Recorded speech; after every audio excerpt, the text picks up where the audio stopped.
नमस्कार, मैं डॉक्टर राकेश पाठक। देश में 5 राज्यों के विधानसभा चुनाव का ऐलान हो गया है। तारीखों की घोषणा हो गई है और इन 5 में से एक बेहद अहम राज्य है मध्य प्रदेश। मध्य प्रदेश यानी राष्ट्रीय स्वयंसेवक संघ की अपनी प्रयोगशाला। मध्य प्रदेश यानी जनसंघ से लेकर भारतीय जनता पार्टी तक का अपना सुदृढ़ दुर्ग, उनका अपना किला। एक ऐसा राज्य जहां भारतीय जनता पार्टी बीच के 15 महीने छोड़कर लगातार 20 साल से सरकार में है और इन 20 सालों में सबसे लंबे समय तक मुख्यमंत्री रहने वाले शिवराज सिंह चौहान यहां मुखिया हैं।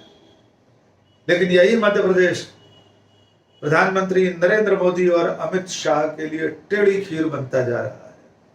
प्रधानमंत्री नरेंद्र मोदी और अमित शाह को शिवराज सिंह के सामने कड़ी चुनौती का सामना करना पड़ रहा है।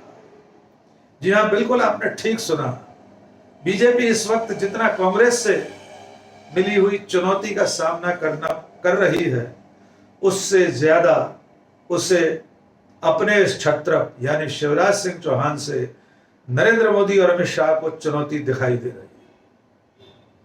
आइए क्रोनोलॉजी समझ लीजिए। आप सब जानते हैं कि मध्य प्रदेश में शिवराज सिंह चौहान चौथी बार मुख्यमंत्री बने हैं और अब नवंबर में 17 नवंबर को मतदान होने वाला है। लेकिन भारतीय जनता पार्टी चुनाव की शुरुआत से ही शिवराज सिंह चौहान को हाशिए पर रखकर यह चुनाव लड़ना चाहती है और इसके लिए नरेंद्र मोदी और अमित शाह ने पहले दिन से शिवराज सिंह चौहान को नेपथ्य में भेजने की कोशिश की है। सबसे पहले केंद्रीय नेतृत्व ने यहां पर केंद्रीय मंत्री भूपेंद्र यादव और अश्विनी वैष्णव को भेज दिया। उनकी अगुवाई में एक कमेटी बना दी गई कि मध्य प्रदेश का पूरा विधानसभा चुनाव उनकी देखरेख में होगा और उसके बाद इनकी कमान जिनके हाथ में है उनका नाम है अमित शाह यानी देश के केंद्रीय गृह मंत्री, और सबसे ऊपर नरेंद्र मोदी तो है। ये पूरी जो लॉबी है भारतीय जनता पार्टी में, ये शिवराज सिंह चौहान को 5वीं बार मुख्यमंत्री बनते हुए नहीं देखना चाहती। इसी नियत से लगातार ये कहा जा रहा था कि शिवराज सिंह चौहान मुख्यमंत्री होंगे या नहीं होंगे, इस पर कोई सीधा उत्तर पार्टी नेतृत्व नहीं देता था। प्रेस कॉन्फ्रेंस में भोपाल में अमित शाह से सवाल पूछा गया तो उन्होंने कह दिया ये आपकी चिंता का विषय नहीं है। एक पत्रकार से उन्होंने सवाल के जवाब में कहा कि पार्टी तय कर लेगी किसे मुख्यमंत्री बनाना है। नरेंद्र सिंह तोमर जो केंद्र में मंत्री हैं और मध्य प्रदेश की चुनाव संचालन समिति के संयोजक हैं, उन्होंने भी इसका यही जवाब दिया और पार्टी लगातार ये कहती रही कि मध्य प्रदेश का विधानसभा चुनाव प्रधानमंत्री नरेंद्र मोदी के नाम पर और सामूहिक नेतृत्व के अंतर्गत लड़ा जाएगा। यह सिलसिला यही नहीं रुका। इसके बाद जब पार्टी ने विधायकों के नाम घोषित करना शुरू किए तो पहले 39, फिर दूसरी बार 39 और तीसरी बार 1, इस तरह से 3 सूचियां शुरू में जारी हुई और उन तीनों सूचियों में 4 बार के मुख्यमंत्री शिवराज सिंह चौहान का नाम कहीं नहीं था। मोदी शाह की जोड़ी ने शिवराज सिंह चौहान को हाशिए पर धकेलने के लिए, उनके 5वीं बार मुख्यमंत्री न बनने देने के लिए एक और पैंतरा आजमाया। वो पैंतरा था सांसदों को, केंद्रीय मंत्रियों को विधानसभा चुनाव लड़ाने का। 7 सांसद अलग अलग सीटों से अलग अलग क्षेत्रों में विधानसभा चुनाव लड़ाने के लिए उतार दिए गए हैं और इनमें 3 केंद्रीय मंत्री हैं, नरेंद्र सिंह तोमर, फग्गन सिंह कुलस्ते और प्रहलाद पटेल। एक तरह से पार्टी यह संदेश देने की कोशिश कर रही है कि शिवराज सिंह चौहान को बहुमत मिलने पर भी शायद मुख्यमंत्री न बनाया जाए। मुख्यमंत्री बनने लायक पार्टी के पास बड़ी संख्या में लोग हैं, जिनमें ये 3 केंद्रीय मंत्री और कई सांसद, रीति पाठक, गणेश सिंह, उदय प्रताप सिंह, राकेश सिंह, ऐसे दिग्गजों को उतार दिया गया जो कई दशकों से विधानसभा चुनाव लड़े ही नहीं थे, जो 20-20 साल से सांसद हैं, लेकिन शिवराज के सामने प्रत्याशियों को उतार कर ये संदेश देने की कोशिश की गई कि मुख्यमंत्री तो कोई और भी हो सकता है। इनमें एक नाम और जुड़ गया, वो नाम है राष्ट्रीय महासचिव कैलाश विजयवर्गीय का। कैलाश विजयवर्गीय को भी इंदौर की एक सीट से विधायक के लिए उतार दिया गया है मैदान में। और कैलाश विजयवर्गीय ने मैदान में उतरते ही पहले तो अपनी नाखुशी जाहिर की और फिर कह दिया, मैं खाली विधायक बनने के लिए चुनाव नहीं लड़ रहा हूं, मुझे पार्टी इससे बड़ी जिम्मेदारी देगी। यानी उन्होंने भी एक संदेश दे दिया कि वे भी मुख्यमंत्री पद की रेस में शामिल हैं। और एक और प्रत्याशी मुख्यमंत्री बनने की दौड़ में शामिल हो गए हैं, वे हैं खुद शिवराज सिंह चौहान के मंत्रिमंडल में उनके सहयोगी गोपाल भार्गव। गोपाल भार्गव ने कह दिया कि उनके गुरु ने उनसे कहा है कि तुमको एक न एक दिन मुख्यमंत्री बनना है, और वे भी चाहते हैं मुख्यमंत्री एक बार बन जाए। यानी कुल मिलाकर शिवराज सिंह चौहान के सामने एक लंबी फहरिस्त उनकी ही पार्टी में ऐसे लोगों की खड़ी कर दी गई जो मुख्यमंत्री की कुर्सी पर नजर लगाए। यही वो मौका था कि 3 सूचियों में अपना नाम न देखकर मुख्यमंत्री शिवराज सिंह चौहान ने जवाबी वार करना शुरू कर दिए। आपको याद होगा कि प्रधानमंत्री नरेंद्र मोदी ने भोपाल में बहुत बड़े कार्यकर्ता महाकुंभ में शिवराज सिंह चौहान का नाम नहीं लिया। उसके बाद ग्वालियर और जबलपुर की सभाओं में भी उन्होंने अपने मुख्यमंत्री का नाम लेना भी जरूरी नहीं समझा।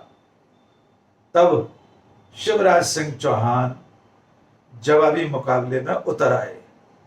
उन्होंने पहले अपने विधानसभा क्षेत्र में मतदाताओं से पूछा कि क्या मामा को फिर से मुख्यमंत्री बनना चाहिए कि नहीं बनना चाहिए, क्या मुझे फिर से चुनाव लड़ना चाहिए कि नहीं लड़ना चाहिए।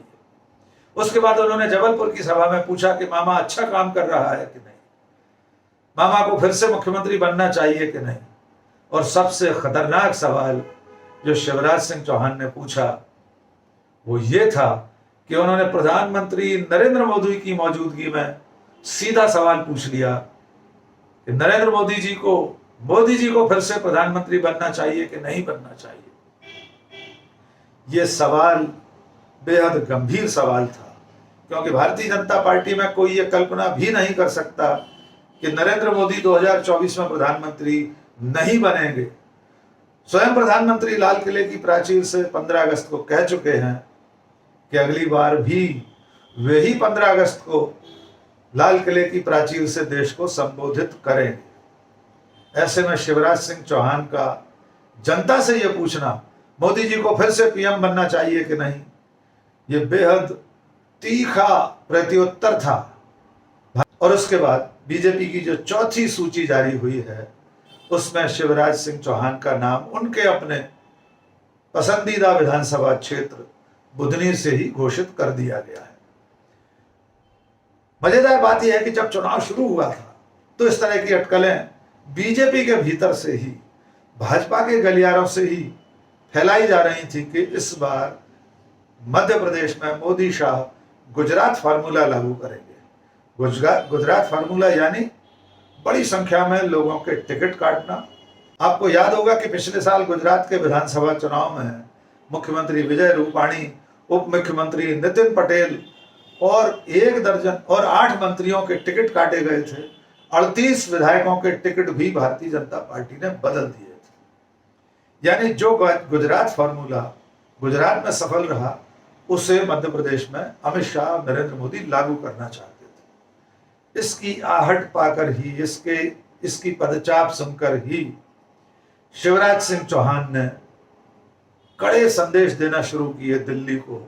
और नतीजा यह निकला कि जब चौथी सूची कल जारी हुई तब शिवराज सिंह चौहान के मंत्रिमंडल के ज्यादातर मंत्रियों के नाम घोषित कर दिए गए हैं। 4 सूचियों में शिवराज मंत्रिमंडल के 24 मंत्रियों को टिकट दोबारा मिल चुका है और अब तक इन 4 सूचियों में तमाम विधायक भी टिकट फिर से हासिल कर चुके हैं। 3 विधायकों के टिकट अभी तक कटे हैं। एक केदारनाथ शुक्ला सीधी से, मैयर से नारायण त्रिपाठी और जालम सिंह पटेल, उनके बड़े भाई प्रहलाद पटेल को जो कि केंद्र में मंत्री हैं, उन्हें टिकट वहां से दिया गया है। तो कुल मिलाकर शिवराज सिंह चौहान के शिव तांडव से मोदी शाह बैकफुट पर आ गए और जो कोशिश हो रही थी कि गुजरात फॉर्मूला मध्य प्रदेश में लागू करके बड़ी संख्या में मंत्रियों के और विधायकों के टिकट काट दिए जाएं, वैसा करने में मोदी और शाह अब तक विफल रहे हैं। अभी थोड़ी सी संख्या और बाकी है मंत्रियों की और बड़ी संख्या विधायकों की शेष है जिनके टिकट तय होना है, क्योंकि अब तक बीजेपी ने 136 सीटों पर अपने प्रत्याशियों के नामों का ऐलान किया है। कुल 230 विधायकों की विधानसभा क्षेत्रों की विधानसभा है मध्य प्रदेश। लेकिन आज की तारीख में शिवराज सिंह चौहान के तेवरों को देखकर मोदी शाह शायद सहम गए हैं, इसलिए गुजरात फॉर्मूला मध्य प्रदेश पर लागू नहीं किया जा सका है। तो कुल मिलाकर अगली सूचियों में देखना होगा कि पार्टी कितने मंत्रियों के टिकट सचमुच काट पाती है, कितने विधायकों के टिकट काट पाती है।